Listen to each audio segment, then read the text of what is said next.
take away something from every single experience, whether that be negative or positive. And just because something fails, it doesn't mean that you have failed. It just means that that was an opportunity for you to learn. All right. I'm Rebecca Hay, and I've built a successful interior design business by trial and error, podcasts, online courses, and so many freaking books. Over the last decade, I've grown from an insecure student to having false starts to careers, and now I'm finally in the place where I want to be.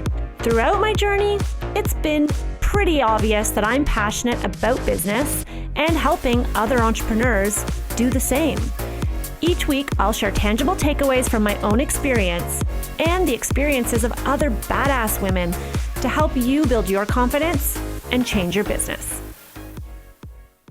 Welcome back to the podcast, Erica. I'm so freaking stoked to have you here.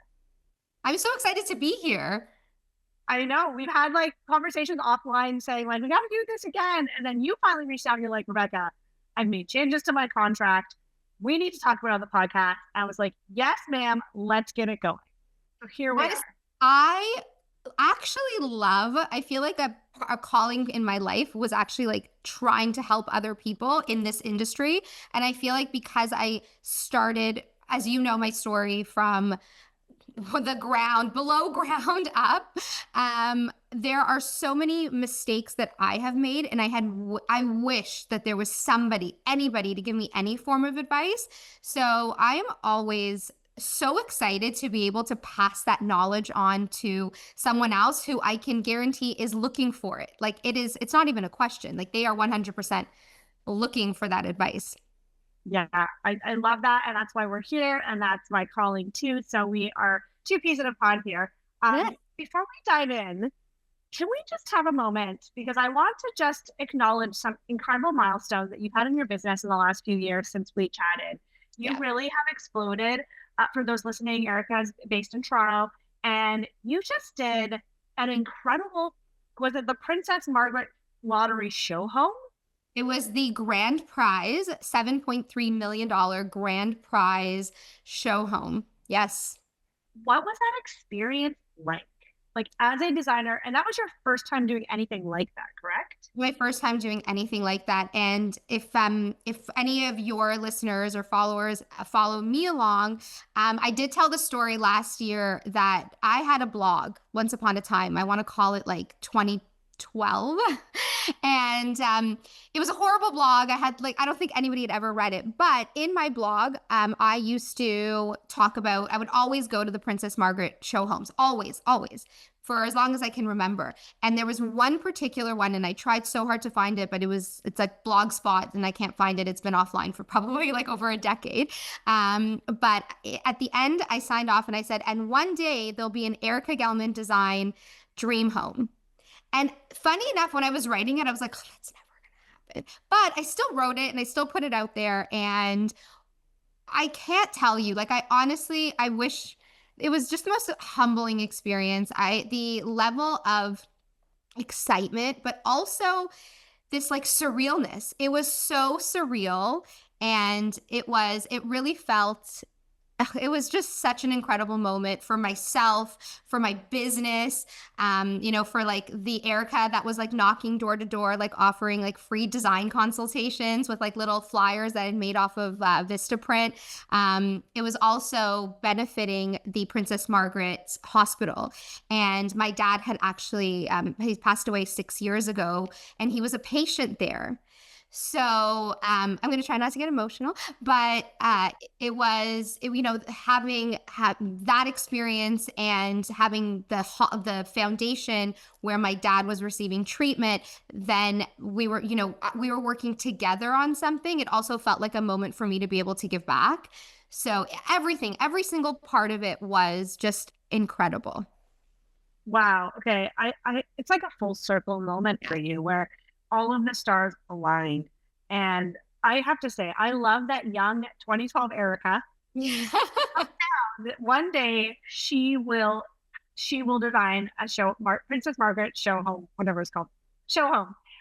Because we talk about that a lot. We talk about the power of intention and really calling your shot and then letting the universe figure it out, and how we don't even know necessarily how something is going to come to be. Because at that time, that young 2012 Erica was like, like you just said, you didn't even believe yourself when you wrote it down.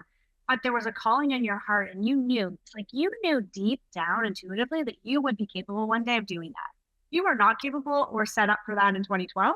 No. Oh God, no. Planted Oh, that seed. I would have been fired. Yeah. I would have been, you need an entire, this is not a one man operation. Yeah. It was an entire team. It's complete shout out to my entire team, especially on the logistics end. There was, we were essentially setting up a home for someone to live. So it wasn't just about, yes, we did the interior design. So we started with the build team and we did the full interior design from the ground up, which that is in of itself, it's a huge accomplishment, but it's something that we do every day. So it was a little bit more familiar. Then we went into the decorative aspect. And again, something that we do every day, but you still need a team to figure out, how the capacity of the 7,000 square foot house. But it wasn't just furniture. It wasn't just art. It's not just accessories. It's not just rugs. It is the towels, the pasta, the salt and pepper. Like somebody came into that home with their luggage and moved in. Wow. I didn't know that. Oh yeah. Yeah. Everything. The soap, like it wasn't just pretty soap pumps. We had to buy the soap. I know it sounds so silly, but it is everything. It is a huge undertaking. So, how did you land that gig? Did they approach you or did you approach them? No. It's funny because when you say, did you approach them? I actually get calls now from people who are like, hey, can I get their phone number? And the funniest is actually, I don't know this person, so I'm going to throw them under the bus. I'm not going to reveal any names. Somebody called me out of the blue. Don't know who this person is. I've never worked with them. I've never even heard their name before. And they said, hey, I'd love for you, randomly, they called and they spoke to my team and they basically made it sound like they wanted to bring me onto a project of theirs. And they're like, I really need to talk to Erica. Anyways, I got on the phone with them and he's like, yeah, so I really want to work with you. I said, that's great. He's like, so I need you to call the Princess Margaret Foundation. I need you to get me to be the next builder. This is a true story, by the way. I said, okay. I'm like, I have never worked with you before. How can I recommend you? How can I recommend you? He's like, well, I've never worked with you before either, but I still want to work with you. I'm like, I'm the one who holds the power here. Oh my God. And he got so mad at me. It was not a pleasant conversation. He hung up the phone on me. He was like, I don't understand. Why aren't you doing this? And I'm like, listen, I to be shitting me. Yeah. The ball. Yeah. Some people have. Oh my God. Yeah. So anyway, no, to answer your question in a very long form, no, I did not reach out to them. So as much as I don't believe in luck, I do believe that there was a stroke of luck in here. They were looking for a property. And our property was really at I think we were framing at this stage. For a client. You had a client? It was a client's house, yes. So it was, the home was meant to be a luxury spec. I don't want to call it spec because I feel like it was definitely not going to be spec at all.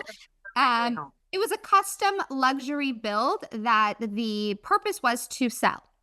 And so we were at framing stages and the developer calls me and says, so the weirdest thing happened. I got a call from someone who tells me that they're from a lottery. At this point, we didn't know what the foundation was, from a lottery, and they want to come see the house. What do you think? Do you think it's like legit? And I said, no. Sketchy. I feel like this is sketchy. I said no. And he's like, yeah, I didn't think so either. Like, how do they even know us? I'm like, Ricky, hang up the phone, block these people, like do not answer the phone. Luckily, he didn't take my advice. And then they got on another call, and then he got a little bit more information. We still had no idea that it was still Princess Margaret. We had a site meeting with their representatives, and we did a walkthrough, and we basically explained everything to them. They then came to my office, and I did a full presentation for them. So it's as if I was doing a presentation for the client, because at this point it was just build. So we had shown them all the renders. We pulled out all the samples. We did a full presentation as if my clients who had retained us were sitting there and waiting to know what their house was going to look like. So we did that, and then they kind of went. It was a back and forth. It was not a quick process, but we still continued our build. So everything that you see from like the build end, that was all original, and that was all. And then, so what happened was, even at that point, because we didn't have an end user, and majority of the time, when we meet with clients, we really try to understand their needs, their wants, like their non-negotiables, their must-haves, and then their, nice to haves. But at this point, it was kind of just like, there's no client. How do we make this come to life? So I used my own family, and I designed the house for myself. That's really that was the whole premise. And the way that we live and the way that we entertain. And I have 3 small kids. One of them's not so small anymore. She's 11, going on 20. Yeah. But how does my family of 5, myself, my husband, and my 3 kids, what would be our ideal home? And so that's what basically I did. So when I was talking to the foundation and doing the presentation for them, I had to explain that all to them and really giving them this clear vision. It wasn't just like, well, this is a pretty tile and this is another pretty tile. There was intent. And I think that they really heard that story. I think that for them, it wasn't just about, again, these like pretty finishes that we had or this well thought out design, but it was so intentional, and it was meant for family living, which is exactly what their vision was. So it really became this this is exactly what we need. This is what we want. And it was just kind of progressed from there. And then from there, we ended up doing then the furniture, which, funny enough, was actually so easy because our bricks and our foundation had already been, when I say bricks and foundation, I don't mean literal. I mean, like, in the vision in my head was already laid. And it was just a matter of now, like, let's bring it to life with actual tangible pieces, and let's fill this structure in with, again, that same clear vision that I had from day one of building this home. Okay. I love everything about this. I feel like we could talk about this for an hour. Yes, one last question. Forever. Who pays for everything? The foundation. Okay. So you don't have to. So this is something I've always wanted. I know there's different in the US. They do it a little bit differently. So in the US, show homes are a home, and each room is typically done by a different designer. It's very, very rare that one designer will do the whole house. Yes. Yeah. So the designers in my community have actually had someone come on. We did an episode on the podcast where she shared her experience, but she's in New Jersey. It's very different. And they're fundraising for the hospital as well. But those designers have to, they have to provide everything free of charge, their service and the materials and the labor and everything. So they're they're big borrowing and stealing from all of their trades to say, hey, can you come and do the electrical? Hey, can you donate tile? Can you donate plumbing fixtures? Can you do whatever it is based on the room they're doing? And then the designer donates their time. So it's a really challenging investment. Is that similar? Sounds like no. So they are paying so the foundation pays, because they're raising money through the lottery, obviously. Yep. The foundation pays for all the materials and time? The time is very discounted. It's not, it's a donation essentially. Okay. And then even we have a budget, right? So it's not that we have an unlimited amount of money to spend. We have a budget, and we really worked with the most incredible suppliers who were so on board and wanted to be a part of this incredible cause. So they were also giving us like insane discounts So we could facilitate our designs, you know, and that was very clear. You know, we said we want to do like I had almost, I think, and I don't know like number wise, but I had probably like 80% of the house was custom, and it was all custom made furniture. There was, you know, I was like, I need this to be a real, like if I'm putting my name on it, it's not, it was never going to be this like, you know, you walk through like a decor center, like a home, and you know, like, you know, it's just, it was not to say it's bad design. It's just, it's accommodating to what they're looking for. But Yeah. my name was going to be on this, and this was going to be such an incredible platform and with such exposure. It had to be not just 99% of representation, it was 100% representation of my brand. And so because of that, like because I have these relationships with my suppliers, we were like, what can we do? Like, what kind of discounts can we get here? How can we bring this vision to life, and still be able to work within our budget? Okay. I love it. Well, I'm proud isn't the word, because I have no part in it, but it's just so amazing to watch you and see you shine, and to see, I didn't actually get to see the actual house, but the photo looked amazing. So anyone who's listening to this today, like, definitely go check it out. The pictures will be online, I'm sure, on your website. Yep. So it's interesting. So this is actually bringing us full circle back to contracts. Mm-hmm. Did you have a contract when you did the show home? Of course. Okay. Oh yeah. Was it your contract or was it their contract? It was a mix of both. So I had to present them with a proposal. So it's funny, and I know that you use the word contract. I use the word proposal, but all of my terms and conditions are still in there, because I don't like this idea. And I don't know, I'm sure that everyone kind of does their own way, but I don't like the idea of just handing off a proposal and then being like, okay, now you need to sign a contract. When I'm sending you my proposal, this is my proposal to work on your project. All of my terms and conditions are listed in that document. So it's perfectly clear. Like, I'm not just kind of, you know, dangling a shiny penny in front of you and saying like, oh, like, this is going to be so much fun. We're going to decorate your house. No. It's absolutely, I want to be a part of your project. I want us to collaborate. I want us to have a beautiful relationship, but these are the terms of that relationship. So it's kind of, it's all encompassing. No, absolutely. I put together a full proposal. Every single thing that was in my regular contract was in that contract. I'm not going to lie. It was obviously much easier. There was no revisions. There was like, it was tweaked, you know, it's a little bit different. I can't say that it's the same process, but my process was still exactly the same. They just never did a revisions phase. That was the only thing that we cut out of there. Right. Ideal. It's the ideal. But otherwise, no. And then, so they had to submit it obviously to their legal team, and their legal team looked at it. And then I had to sign something with them as well. But that was more so for like payment structures. It was just different from my typical payment structure. It still worked. And we actually went back and forth a little bit on that too. So I submitted mine, they submitted theirs, and I said, no, this won't work for me. And they said, well, yours won't work for me. And so then we met halfway. It was a complete business transaction. Yeah, I like that. I wasn't, you know, it was still everything went perfectly smoothly, and we met all of our milestones, and we made sure that it fit on both sides.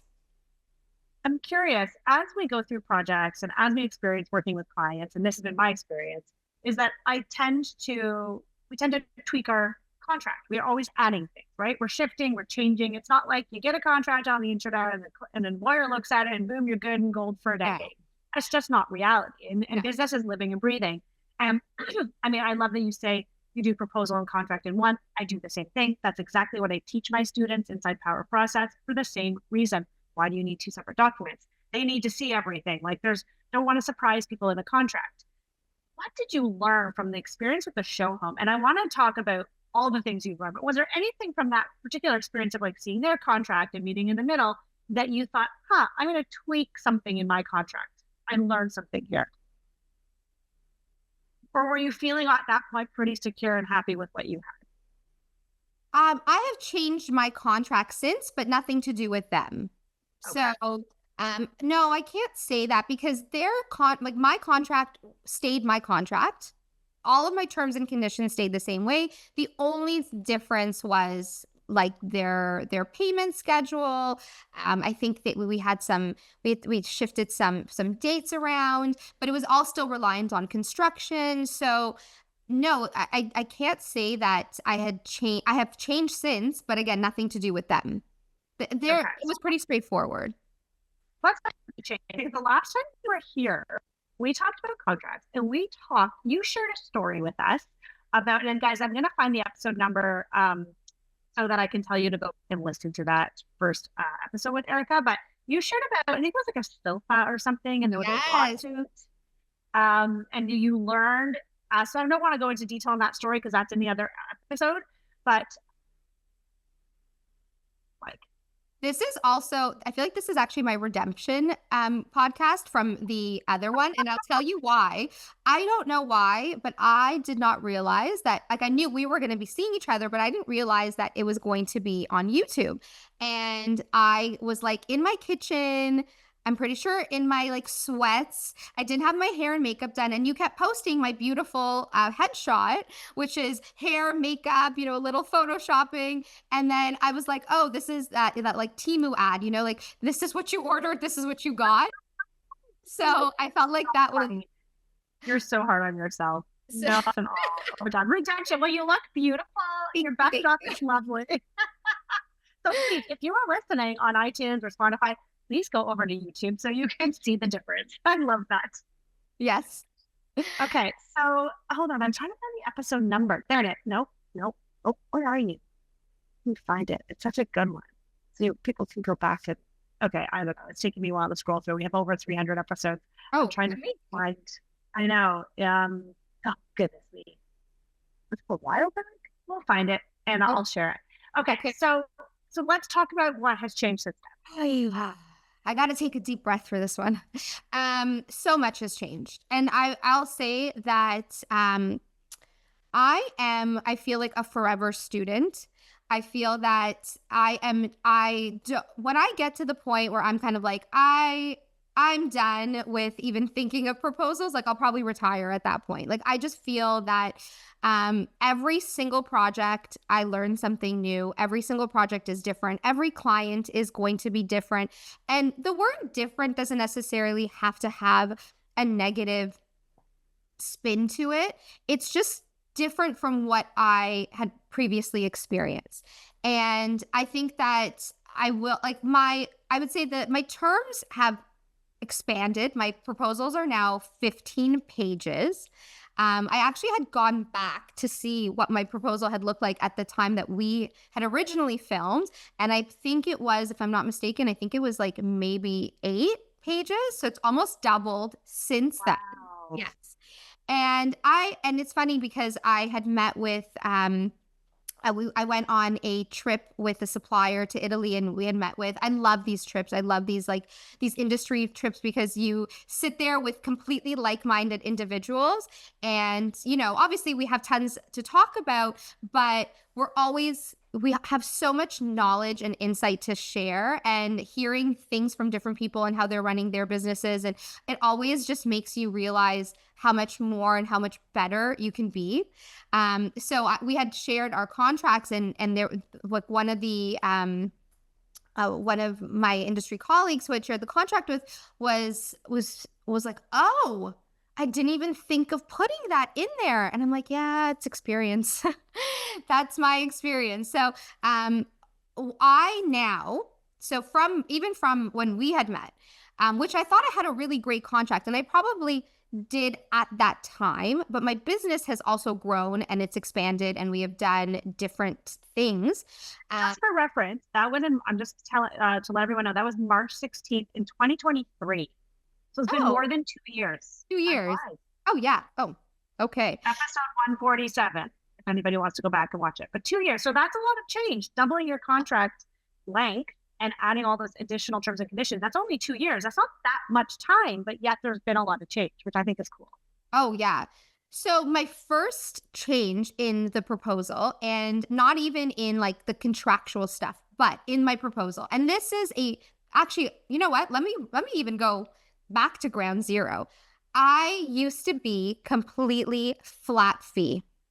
100% flat fee. I didn't even want to think about it. I didn't want to know about it. I was, no, this works for me. For me, and I'm not saying that this is necessarily the right way. And I know that there's huge discussions in our industry of like flat versus billable.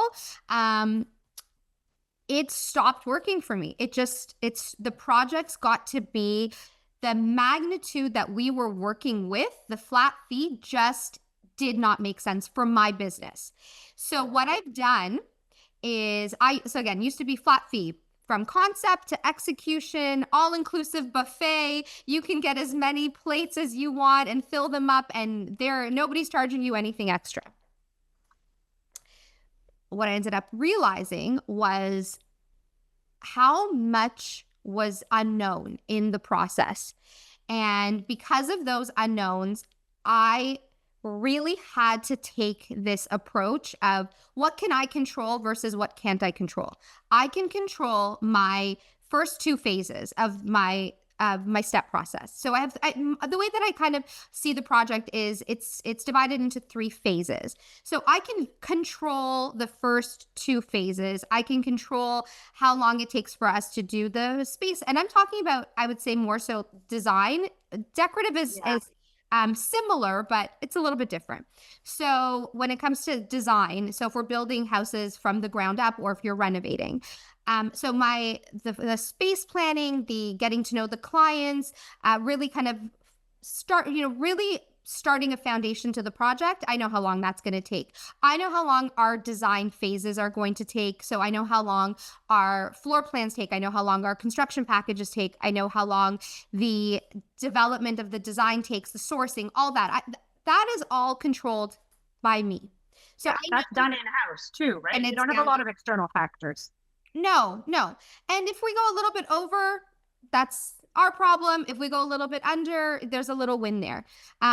It's usually not under, but I know within reason how long that's going to take. The second the project gets signed off and my construction package is now in the hands of the build team, I lose all control. I lose all control of timelines.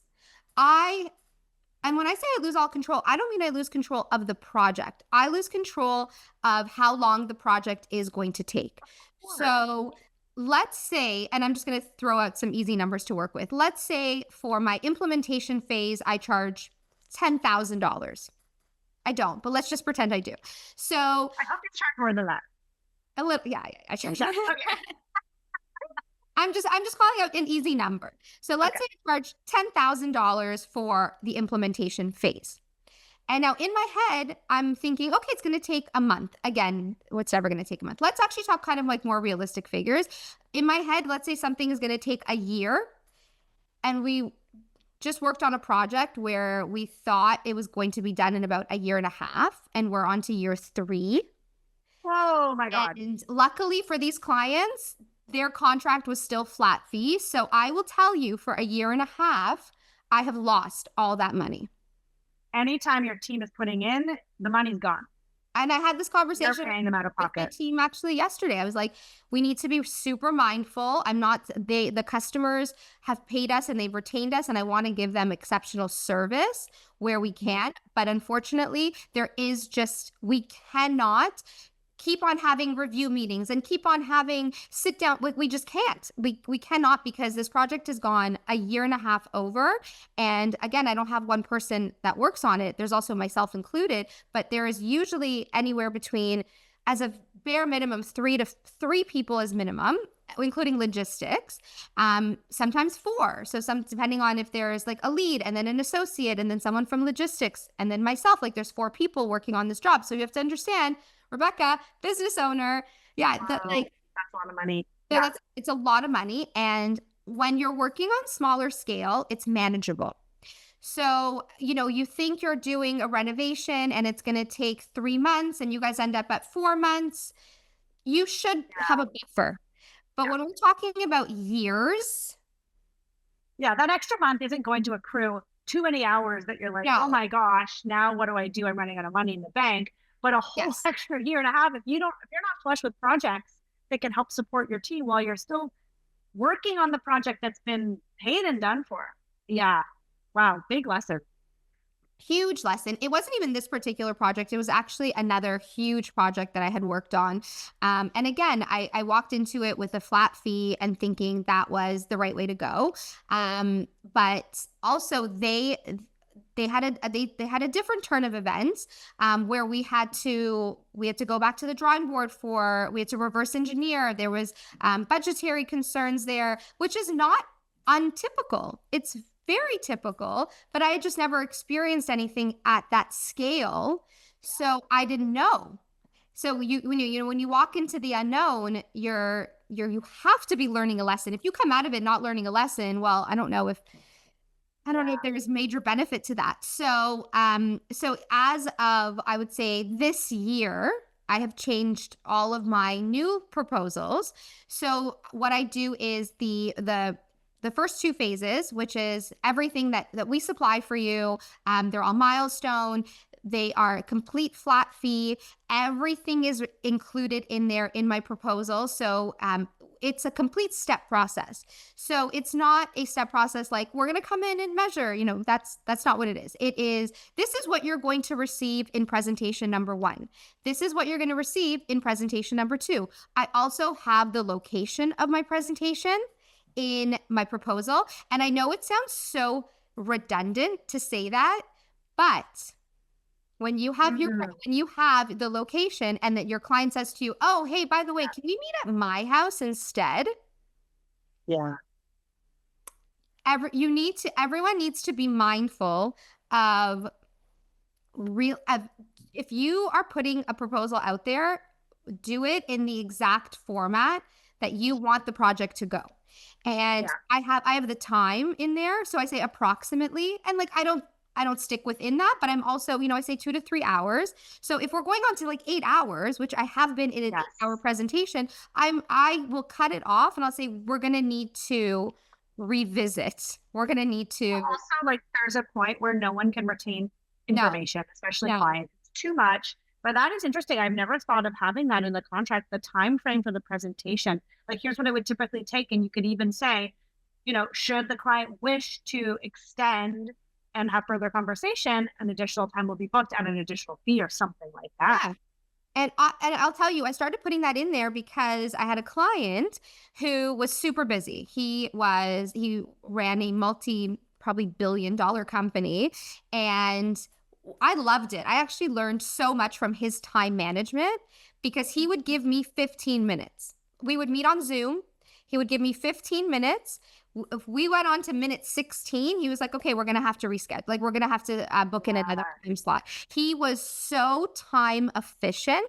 And when we had our first presentation, he said to me, like, is it going to be more than an hour? And I said, yes, it's going to be probably 3 hours. And he's like, oh no, I can't accommodate that. Like, I'm going to have to book you into like 3 months from now. Oh my God. I love this story. Yeah. So what did you do? I spoke really fast. I was like, I'm like, no, we'll do it. We'll figure it out. And I think he ended up giving me like an hour and a half, but you have to you guys have to both be respectful of each other. This is a full out partnership. And I can tell that when we had we did go over the hour, but when we were going over the hour, you can tell he was getting so antsy. He kept picking up his phone, like checking his messages. His body language was changing. You can tell he was getting like, okay, great. It's that stone. Okay. Like, let's move on. So, which you never want to be in. Like, you want to keep their excitement level up. And an hour is not it's not a long amount of time, but it was a time for him that he had blocked out. And I had to be respectful of the fact that after that, he had probably several other business meetings to attend or a call or whatever it was that was in his schedule. Maybe he had a lunch planned with his wife. I don't know, but that's not for me to determine. That was for him to determine. So I started putting time slots in there just so they're actually aware. that it is not a 15-minute meeting. What I also like about this, Erica, that you're saying is, yes, being respectful of the client's time, but also one thing that I've seen, and I'm curious if you've seen this with other clients, is I think that sometimes as creatives, we tend to, not that you do this necessarily, but we tend to talk more than we probably need to. We tend to over explain the design and why and how and all of this. When I think at a certain level of clientele, I think a budget focused client wants all the nitty gritty detail. But I think at a certain level of clientele, they don't need to know the backstory behind every item. They don't want to. No, it's like, I trust you. And I think there's a level of trust that comes there too. Like your client who is the professional and could only do 15-minute blocks, like he is someone who operates at a very high level. He's only going to hire people that he trusts can do the job. He hired your team.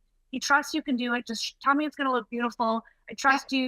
Okay, maybe I want to see a couple things. Boom, where do I sign? Let's move forward so I can get back to my day job. I think that sometimes as creatives, we don't realize that, and especially if we haven't worked with clients at that level.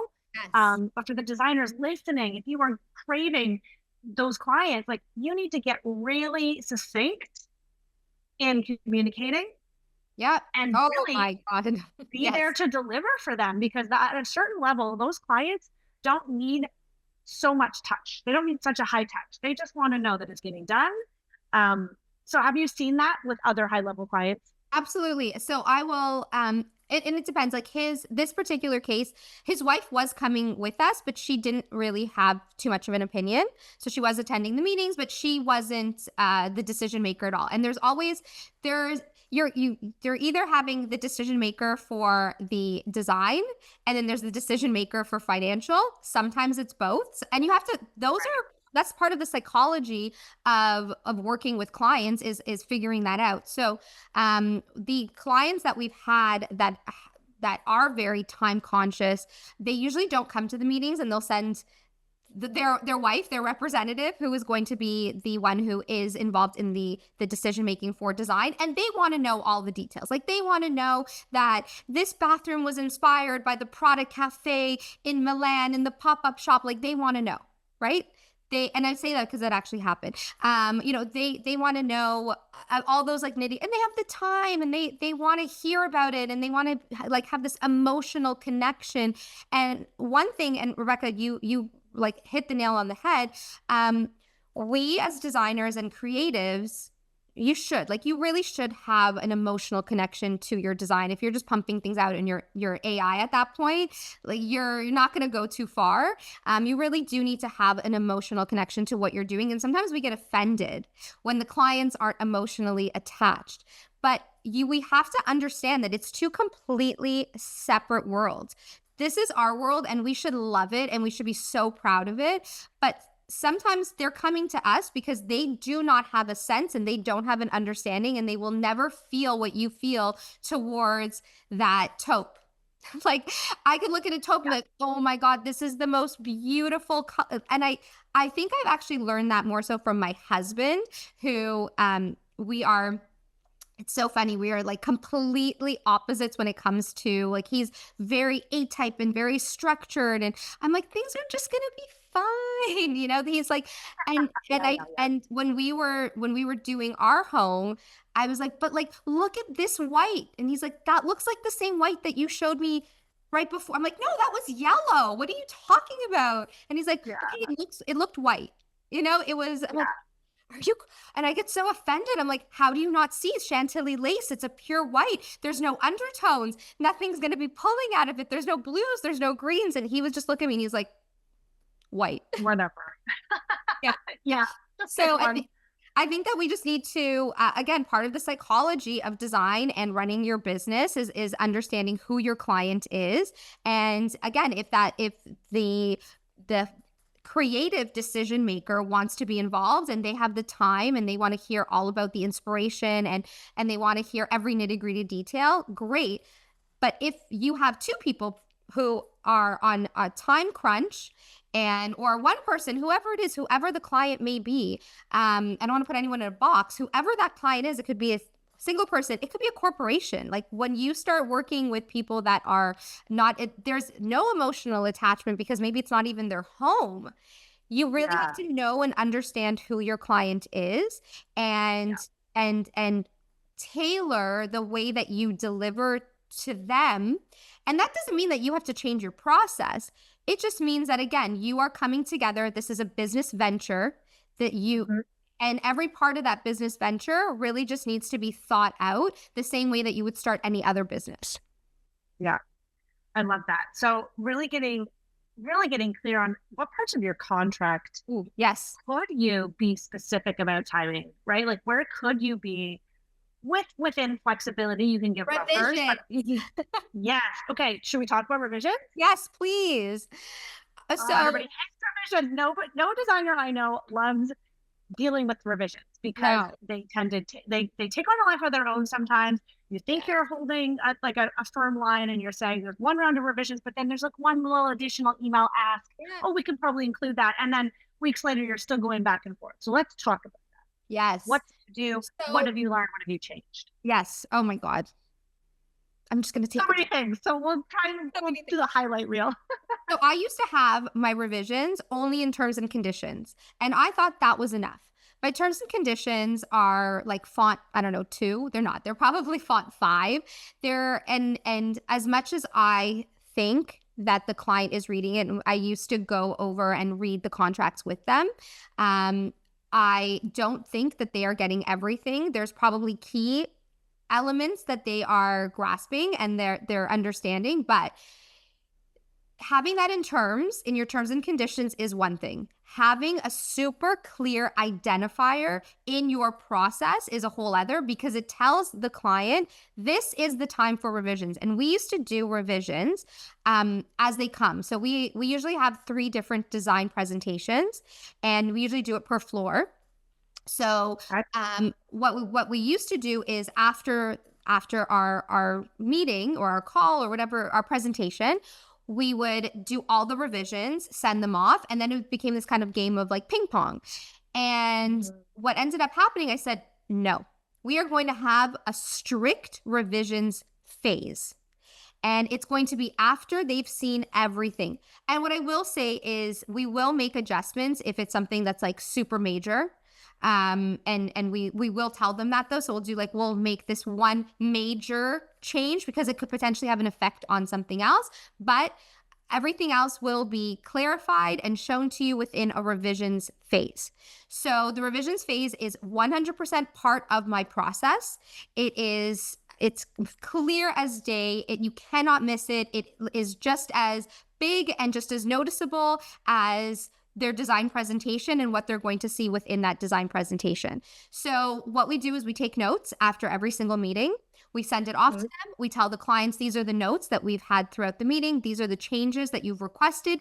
If there is anything else, because they do go home with a tangible copy and the digital copy, if there's anything else that we've potentially missed, let us know, and we'll put that into our revisions phase. We then have a revisions document that we put together once all 3 presentations are done. We send that document to the clients to confirm. And on there, is it an extra step? Absolutely. However, in there it says, after these revisions are complete, anything further will be an additional scope of work into your project. Easy. So there isn't this like, oh, but can you just tweak that for me? Can you just change that for me? Can you just like maybe, what do you think of my favorite line? I love my clients, but my favorite line is, what do you think about doing this? Or what is your ideal situation I'm like, I just showed you what my ideal situation. I just showed you a whole presentation. Like, what there's something that they're not quite sold on. Yeah. Okay. Can we just pause for a second? I really love this advice. So designers listening, like if you're multitasking, come back to us here. This is really interesting. This idea that you do the presentation and it's not just a verbal, okay, we're going to change those things. Let me know. Send us an email in the next week if there's anything that comes to mind that you want to change. I love that you're doing this. Like you're writing everything down, all the notes from the meeting. So all the verbal conversation is being documented, which is also why I recommend designers hire an assistant, even if it's just for the presentation, right? But Pay now someone there's 2 hours. there's an Yeah. AI app that you can get that just They're records recorded. and then it puts into, so if you're not there yet, I Yeah. do agree having an additional team member, but if you're not there yet and you're like, I can't afford to have someone working on this project, get an app. Awesome. Okay, so you can record it, but it needs to be written down. Yes. And then you send that to the client. Now they have time to look at the notes to make sure that you heard and understood and interpreted the conversation correctly. This paint color is going to be blue, not yellow, or whatever. And then they have an opportunity to add to that and understanding or tweak or edit. Sure. Absolutely. Yeah. If they went home and then, in the middle of the presentation, like they weren't 100% sure, and then they went home and they started reviewing things and they looked and they said, oh, you know what, like, or maybe it's for their daughter's bedroom or their son's bedroom, or maybe the husband wasn't at the meeting and then they showed the husband what his office was going to look like, and he's like, oh, can we usually if it's like their spaces, they'll attend the meetings, but whatever it is, if there is something that maybe wasn't caught during the presentation, absolutely, we give them an opportunity to add. But once the final list is done, yeah, it is so done. What if there are some things, I know there's designers listening, they're like, okay, this is really smart, I love this, we're going to write it all down, we're going to get the clients to confirm. Also, that means you're not doing anything yet. Your team is not starting to pull the substitutions or starting to look or editing the CAD drawings. You're not doing anything, because what if the client writes back and they're like, oh, actually, we changed our mind. So you are waiting until they send that back and you're like, okay, this is the time. I love that. What do you do in the situation where a client's like, well, I just need to see more wallpaper options? We do ask them at the beginning. So we are not, and I tell them right on the discovery call.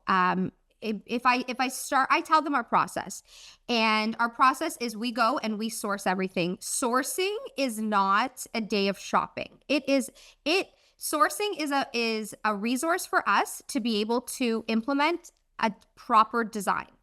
So if they say, oh, well, like I'm someone who needs to see 10 different tile options, I straight up tell them, then we may not be the right fit for each other, because we do not do shopping excursions. That's not what we are. There are going to be some designers that want to, I would recommend at that point be a consultant for that project. I'm not saying in general, but be a consultant on that project. Maybe just the client is looking for reassurance. Maybe they're looking for someone's eye, and they, it's not going to be your design. It's going to be you're almost acting as an assistant to a homeowner or the client who really just needs, like I said, like reassurance or an extra person to confirm selections that they think that they're going to make. I tell them, no, it is, we source, like I said, it's a resource for us to be able to pull together the entire design, and you will see a full design come to life. If you want to see an additional, sometimes we will throw in, like because we do renders. So sometimes we'll throw in, oh, we love this wallpaper. But if it's too much for you, because I always go to that side. If it's too much for you, this is what it would look like if we just did a grass cloth. And then I also have this theory. It's called the white kitchen effect. So we use that in our office. And it started because a client came to us and said, for my kitchen, when we sat down and we were discovering all the kind of intricacies of the design and really kind of developing this design language with her, she said, I want a white kitchen, like I want something super classic. And I said to her, but it completely doesn't match the rest of your home. I loved it. She was so kooky, and she wanted details and she wanted layering, and like came to us because she loved that. And but for her kitchen, she's like, but I want a white kitchen. Like my kitchen has to be white and it has to be classic. And I said to her, I don't think it's the right direction. However, it's your home and you need to love it. And you're the one who's ultimately funding this. So we're going to give you that white kitchen. What we did is we gave her a white kitchen as a render. And then option 2, we gave her a pink kitchen. That's very different than a white kitchen. Like you couldn't be more different. Guess which kitchen is currently in her house right now? The pink one. The pink one. She loved pink. Even her husband loved pink. So we have a pink onyx countertop in our boardroom, on the credenza, and the both of them came in, and both of them were like, "Oh my God, that's the most beautiful stone we've ever seen." And I told her she loved pink. She loved these like kooky patterns. We got monkey tiles in her powder room. Like she was really feeling it. She was experienced. She loves that, and yet she was worried about the kitchen. Isn't that interesting? Good for you. And so I gave her what she wanted. So I always say, give them the white kitchen, but give them what we really think is going to work. So what they think, it's what they think they want, but then it's like what they secretly desire. Yes. So we showed her the white kitchen, and then we showed her the pink kitchen. She was like, "Why would you do that?" Like, well, okay. Okay. I want to circle back to the contract because I want to make sure yes. Any other key aspects or changes that you've made so far. These are so good. Is there anything else that you think designers need to know? I have another big one. So again, designers, if you are, if you don't have your 100% attention, come back. So timeline, not just of the project, but how long your fee is valid for.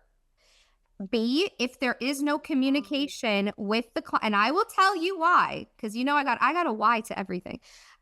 If there is no communication within a project, or if there is no significant progression in a project, designers, I beg of you, if you're taking anything out of this contract advice, put this in there, because there has been a situation, which I can't talk too much about, but providing a fee in a contract that does not have an expiry date means that somebody can come to you 3 years later and say, "But I want that number." So you said so someone, I've been here. You do a proposal for someone. It's let's say our design fee is going to be $15,000. Great. 3, they're like, "We're not going to move ahead at this time for whatever reason," or you just don't hear from them. They come back to you a few years later and they're like, "Okay, we're ready to get going," because this has happened to me. Yes, we're ready to get going, and then you have to tell them, "No, that fee is no longer valid." But what I'm hearing from you is like that particular potential client, if they're litigious or if they're, I don't know, whatever, they might say, "Oh, but this proposal you gave us in 2022 doesn't say that it's not valid after a certain period of time." So I will expand even further. So you could potentially put together a proposal, a full contract. Your client and yourself can both sign the contract. You can even get a retainer. You can be retained for these services. However, what happens if you don't hear from the client? There is a delay with getting permits. There is no architectural plans. There is absolutely no progression on the project. And let's call it 2 years later, they come to you and they're like, "All right, we're ready to go now. Let's rock and roll." And you've not done any work. However, you are in a binding contract already. And so that pertains to design fees. But it's the same thing for a product.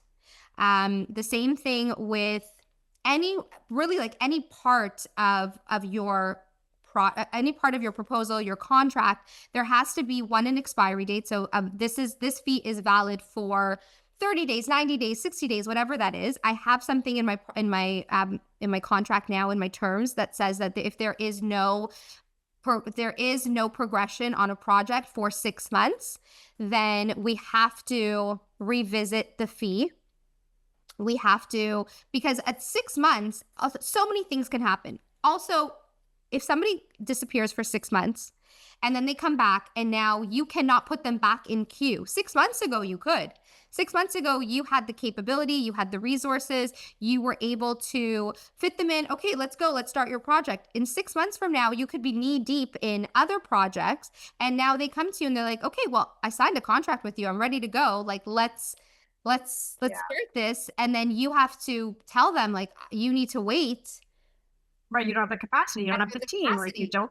Yeah. There is going to be a capacity limit. There's got to be. So I have 6 months with no progression. Then we can come back. Also, for me, what I had, actually funny enough during COVID, and I don't know why I took it off, but I had like if any kind of delays, so not related to being shut down or city permits or anything like that, but any delays from the client's end, because what I was experiencing was because there was this unforeseen situation and nobody really knew what was happening, clients themselves were putting pauses on the project. And then when if they took too long, I did have an expiry date. So if this project exceeds X amount of time, and a project I was working on, which was not related, like again, it wasn't related to city permits or anything like that. It was just the client themselves. They had paused for whatever reason, and then the project went on way too long. They came back to us, and I said, well, the proposal is essentially expired. If you want to move forward, we can now move into a different fee. And we ended up actually just working on retainer at that point, and we're billing hourly because we had worked on the project for like 2 years, and this was just now cleaning up the project and doing the design management and site visits and all that kind of stuff. So we ended up moving to a retainer and then per hour billing. That's a really good and interesting point. I think I have something in mind about if delays are caused by any third-party contractors. Yes. That we're not responsible, and then there could be additional fees or what have you, but I don't have any mention of client causing the delay. Oh, yeah. Which is probably more likely. Which is probably more likely. Well, so the build team, obviously, again, that was, and going back to my the way that I structure my fees now is I have no control over what's happening over there. And if what happens if the contractor takes, which is happened to us in a project, we started 3 projects. And when I say started, like all from the ground up projects, all houses got demoed within like weeks of each other. It was actually an insane time because we were creating construction packages all at this, like all of our 3 big projects were in the exact same phases.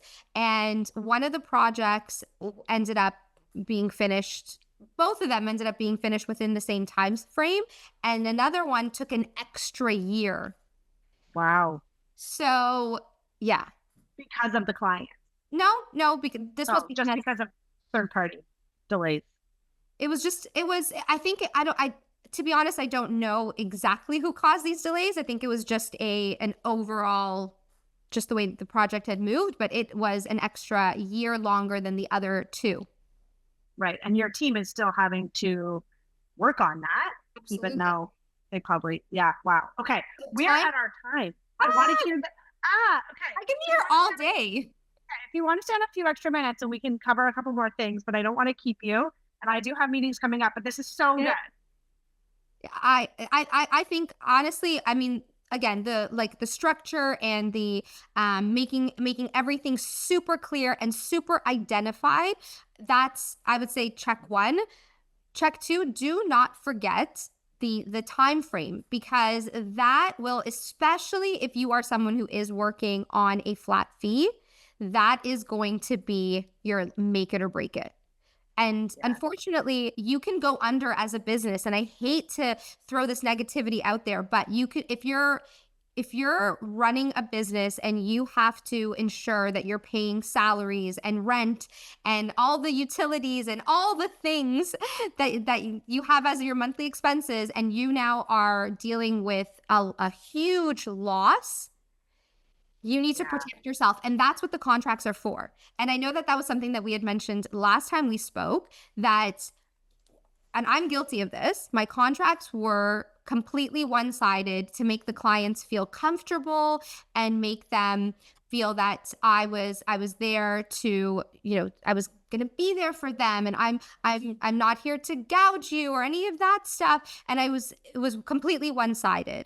And then what I realized is that the contract is, you are entering into a business dealings with this other person, and you need to protect yourself at all costs. That's what your contract is. Absolutely. what is one last nugget of wisdom that you can share with our audience today? Is there something that we didn't touch on or anything specific that you want to really send them home with? I think that was my last one, but honestly, like I said from the very beginning, learn, take away something from every single experience, whether that be negative or positive. And just because something fails, it doesn't mean that you have failed. It just means that that was an opportunity for you to learn. And it doesn't mean that it's always going to be like that. And that's why you really need to be so mindful and so open to really experiencing these things, good or bad, if you want to be a successful business owner, designer. Nothing goes as planned. So make sure that you have your plan B, but really take it all in. And again, like I said, if something fails, it does not mean that you have failed. Yeah. And what I'm hearing is, don't let it discourage you from keeping going. And so much of success is just falling, getting back up, falling, getting back up. It's just like when we learn to walk as a toddler, you fall on your face like all the time. It doesn't mean that toddlers give up. I'm like, oh, screw it, I'm not meant for walking, right? We all figure it out. And so I think what I'm seeing as a pattern of the successful design firms and the designers that I speak to is that they have had many setbacks, big and small. It's what you do with those lessons and how you learn from them and how you implement them. And I love this conversation around contracts, because what you're telling us is everything that's happening in our business is an opportunity for us to sharpen our pencil and really get more clarity so that we can prevent it happening again. Oh, for sure. Listen, if it happens once, it's a mistake. If it happens, the exact same thing happens again, there's a problem. And never take this side of never kind of paint yourself with this victim brush. So, and I think that, and again, I was very guilty of it. There was something that would go wrong within a project and I would feel like I was the victim, but I'm trying so hard and I love this project so much. And I'm, I put my heart and soul into XYZ. And then the client is like, yeah, but this happened and this happened and this happened. And if you don't hear that, if you just paint yourself as the victim in this situation, then you are never going to come out of it and really learn from those mistakes. Because the next project after that, you should already say to yourself, well, I'm not going to make that mistake, and I'm not going to make that mistake, and I'm not going to make that one, because I've already learned from them. And now I know what I think, and I tell this to my team all the time, our job is to make sure that the clients are satisfied, that we are giving them, they've come to us at a luxury level. We have to provide them with the expected service.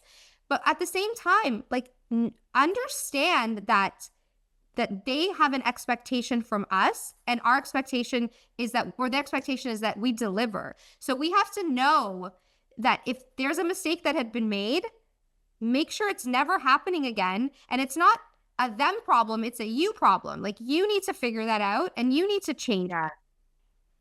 Yes, I know in the early years, so much of my mindset was the client this, the client that, it's the client's fault. But ultimately, I was the common denominator. And so figuring it out. And I think the lesson today, everyone listening, is you can be successful and you can grow to the heights that you want to grow to. You just have to recognize the setbacks are learning opportunities.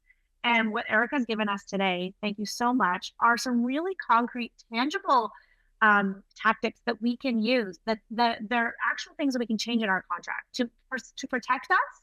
But also you've just learned some lessons from Erica so that hopefully you don't get yourself into that same situation. And one thing that I've done, and I'll leave this tip for everyone listening, is we would have a running list inside Asana, because we use Asana for project management, where it was a contract update. So anytime something would happen in a project, I would say to my team, okay, let's make sure we add this thing into our contract. Yeah. If I didn't put it down on paper or into Asana, I would forget. And then that same thing would reoccur in the next project. And so my administrative assistant would, maybe once a month, or I don't remember how frequently, would they go through that list, update the contract, send it to me for review. So it was literally a living, breathing document. And I hope those of you listening here today realize, unfortunately, it's not necessarily a one and done if you want to have a successful business. Oh yeah. And your business is constantly scaling. Well, not everybody wants to scale, but if it does organically, if it does scale, your contract should scale at the same pace as your business. And if you have the same contract that you're using when you were doing paint consultations and now you're building homes from the ground up, there is some sort of misalignment. So your contract has to grow with your business. Thank you so much for bringing your wisdom today, Erica, for sharing all the knowledge. I'm so appreciative. I'm so excited Thank to see where you. you take your business in this next 2 years. Well, it was only 2 years, I realized, since we chatted last, and so much Yes. has changed. Where can everyone find and follow you? I am on Instagram daily at Erica_Gelman. My website is ericagelman.com. If you do reach out on Instagram, I am the one who is the person behind the DMs. So definitely reach out. That's where you can probably find me the most. Amazing. Thank you so much.